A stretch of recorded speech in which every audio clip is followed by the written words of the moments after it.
गेलो होतो, आम्हाला काहीच कळत नव्हतं. हे अख्ख्या रात आम्ही रोडून काढली. त्याच्यावर दुसऱ्या दिवशी 1-1:30 वाजले. जेव्हा आमचे योगेश सूर्यवंश संगमनेरवरून आले, त्यांनी पाऊल पुढं उचलले, तेव्हा तिथून पुढं हे कानाकोपऱ्यात समजा पसरलं. ह्याची मुलकीची गोष्ट ही आमची चूक आता आमच्या जगात नाही, हे आम्हाला काहीच कळत नव्हतं. जेव्हा आमचे योगेश सूर्यवंश संगमनेरवरून आले, त्यांनी हे पुढचं पाऊल उचलून एवढं तुमच्यापर्यंत पोचलं. हे स्टँडवर रोडला जाऊन त्यांनी आंदोलन केलं.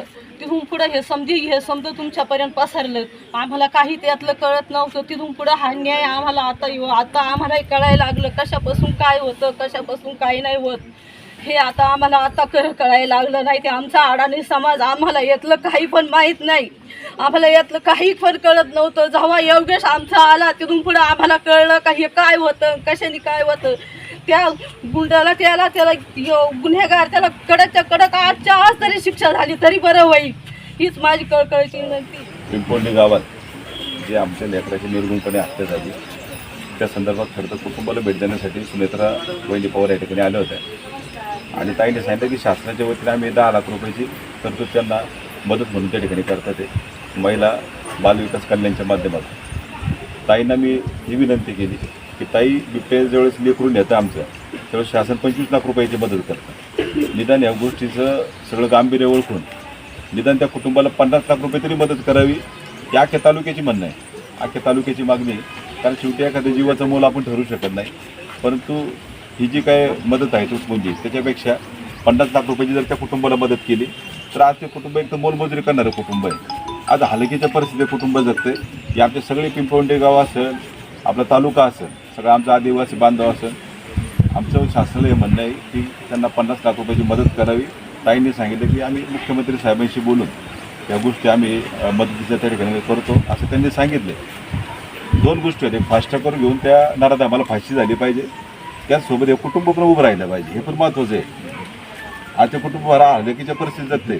आपण समजा 1 दिवस येऊ, 2 दिवस येऊ, आधार देऊ, भावनिक आधार देऊ, शाब्दिक आधार देऊ, पण त्याच्यापेक्षा ते उभं राहणं फार महत्त्वाचं. त्यांना राहायला घर नाही, इथून सुरुवात आहे.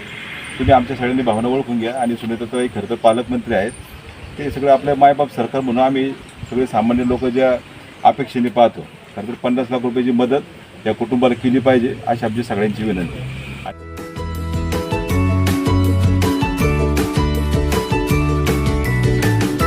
बातम्या शेतीच्या, बातम्या मातीच्या, बातम्या अन्यायाच्या, गुन्हेगारीच्या,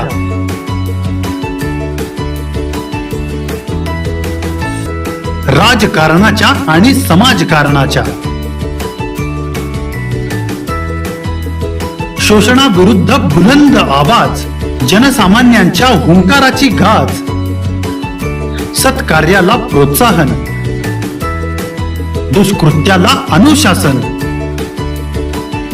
निर्भीड, निस्पृह, सडेतोड, बेधडक आणि रोखठोक म्हणजेच विघ्नहर टाइम्स. शोध बातमीचा, ध्यास सत्याचा. आपलं चॅनल, आपली बातमी.